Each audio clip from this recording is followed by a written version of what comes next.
తొందరగా రమ్మని చెప్పాయా? కృష్ణ, నీకే నీ కాబోయే భార్య రాసిన మొదటి ప్రేమలేఖ చదువుకో. ఉత్తరంలో ఏం రాసిందేంటి మా చెల్లి? ఇదిగో బావా, నువ్వే చదువు. దీంట్లో దిగాలు పడాల్సిందే ఉంది. తనకు హెచ్ఐవి లేదని ధృవీకరణ పత్రం. నీ కాబోయే భార్యకి ఇంత మంచి ఆలోచన ఉన్నందుకు సంతోషపడాలి గాని దిగులు పడతావేంటి బావా? తన వరకు ధృవీకరించింది, మరి నేను కూడా ధృవీకరించాలిగా. ఏమన్నా అనుమానమా? ఏదో తెలిసి తెలియని వయసులో డిస్కోలు, డాన్సులు, పబ్బులు ఇవన్నీ మామూలే. అప్పుడేదైనా తప్పు జరిగుంటే హెచ్ఐవి సోకిందేమోనని వీసీటీసీ సెంటర్కి వెళ్ళి రక్త పరీక్ష చేయించుకో, అనుమానం తీరిపోతుంది.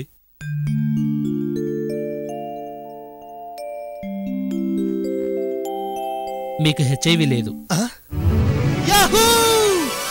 ఈ బ్లడ్ రిపోర్టు మొదటి ప్రేమ లెక్కగా నీ కాబోయే భార్యకు పంపు.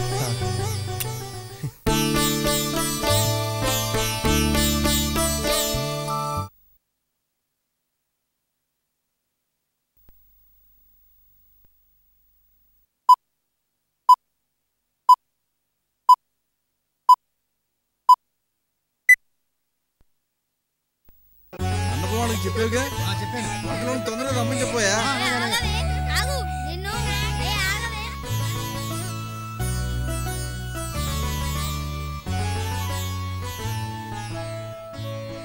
ఇల్లంతా కళకళ్లాడుతూ సందడిగా ఉంటే నువ్వేంటి బావా పెళ్లి కొడుకువి ఇలా దిగాలుగా కూర్చున్నావు?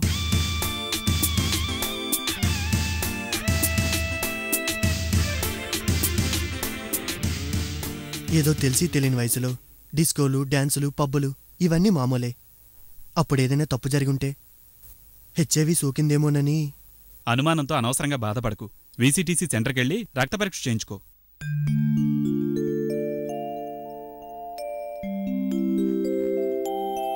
మీకు హెచ్ఐవి లేదు.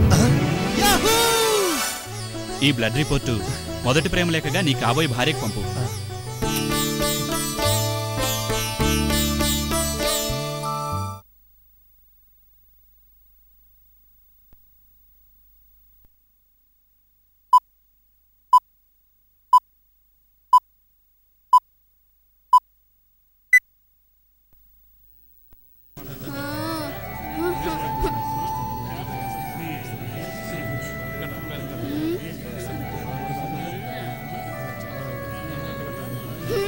అమ్మా, అరవకమ్మా.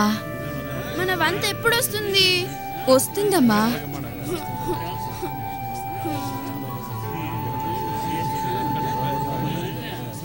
అమ్మా, అదేంటి? నువ్వు చదువుకున్నదానివేగా, చదివి చెప్పు.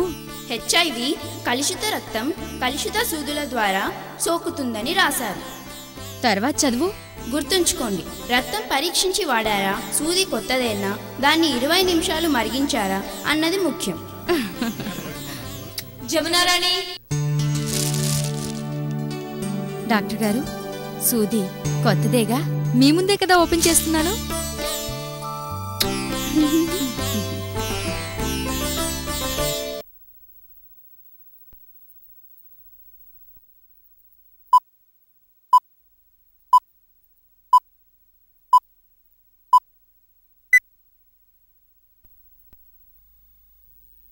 జాగింగ్ నీ హెల్త్ కు చాలా ఉపయోగపడుతుంది. అలాగే డాడీ. హాయ్ వేణు. హాయ్. బావునావా? ఐఎమ్ సారీ రా, నీకు హెచ్ఐవి వచ్చిందటగా.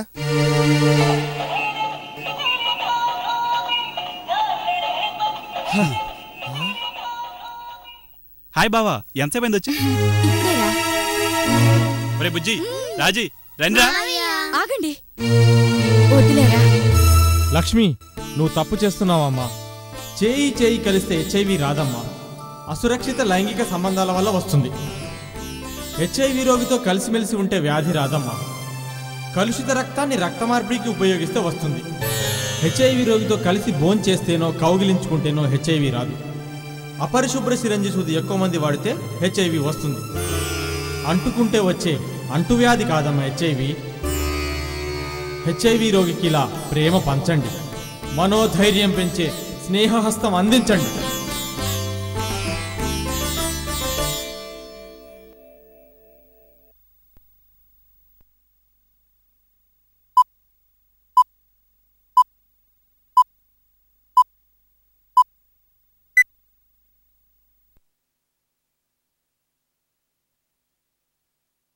రా ఇలా కూర్చో. హెచ్ఐవి ఎయిడ్స్ సోకే మార్గాలు. సారీ అండి, క్షమించండి. ఎక్కడికమ్మా వెళుతున్నావు? డాక్టర్లు అప్పుడే రారులే. ఇక్కడ సీట్ ఉంది, కూర్చో. డాక్టర్ వచ్చాక వెళుదుగాలే. ఈ ఎయిడ్స్ గురించి జనం ఊరికే భయాన్ని సృష్టిస్తున్నారు. అలాగా? ఇది కేవలం 4 విధాలుగా వ్యాపిస్తుంది. ఇది నీకెలా తెలుస్తుందిలే, విను. హెచ్ఐవి ఎయిడ్స్ అసురక్షిత లైంగిక సంబంధాల వల్ల వస్తుంది. కలుషిత రక్తాన్ని ఎక్కించుకోవటం వల్ల, అపరిశుభ్ర సిరంజి సూదిని ఎక్కువ మంది వాడటం వల్ల సోకుతుంది. ఇంకా తల్లిదండ్రుల నుంచి పిల్లలకి. అలా నవ్వుతావేంటి? ఇక్కడికొచ్చిన కొత్త డాక్టర్ అమ్మ కూడా అందరికీ ఇలాగే చెప్తారట. అలాగా? చూడుకోవాలా? సారీ మేడం, ఆలస్యమైంది. ఇప్పుడే తాళం తీస్తాను. అందరూ నీలా తెలివైన వారైతే హెచ్ఐవి ఎయిడ్స్ గురించి భయాలు నిజంగా తొలగిపోతాయి. ఈవిడ చెప్పింది గుర్తుందిగా? ఎయిడ్స్ వ్యాపించేది కేవలం 4 విధాలుగా. ఈ పాఠం మీ జీవితాల్ని సురక్షితం చేస్తుంది.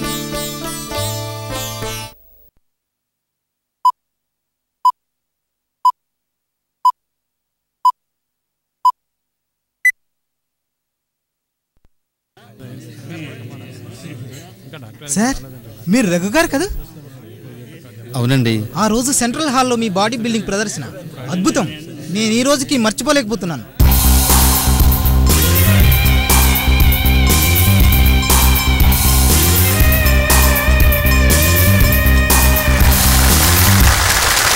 Mister Raghu, get up. ఓసారి బ్లడ్ టెస్ట్ చేయించండి.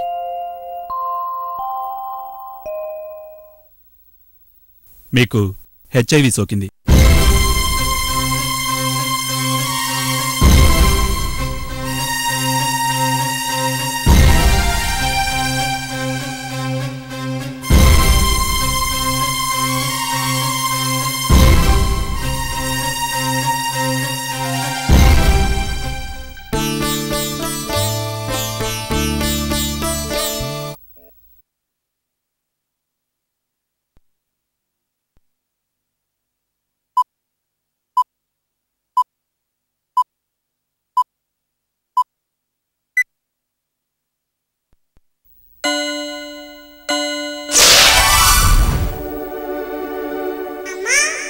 ఎవరు నువ్వు?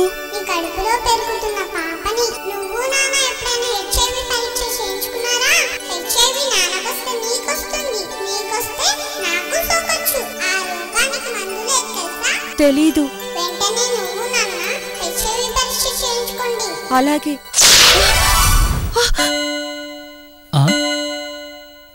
మీ ఇద్దరికి హెచ్ఐవి సోకింది.